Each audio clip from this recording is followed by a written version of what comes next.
Icons. Equal housing opportunity. Logo. Brookland Press. 5-story buildings with balconies straddle a city street.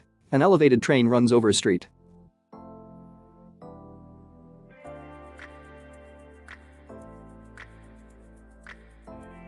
A dog perches on a turf mound while people indoors work at a shiny desktop together.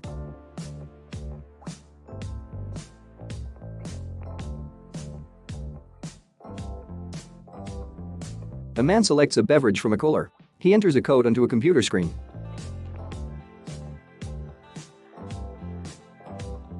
People work at opposite-facing desks in a workroom.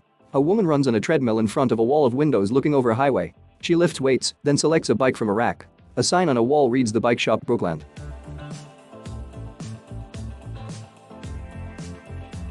Bark, howl, snort, yip, yap, and bow wow are painted on a cinderblock wall. A woman lounges by a lap pool in a courtyard.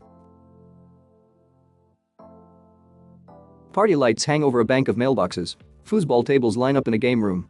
Ping pong paddles and a ball rest on top of a ping pong table. A graphic is painted on a wall that reads "There is always something to be thankful for." The woman stands on a balcony overlooking the street and across from another blocky building with clusters of windows covering the wall. Pathways meander between buildings. The woman plays pool in the game room. She looks through a telescope on a roof deck.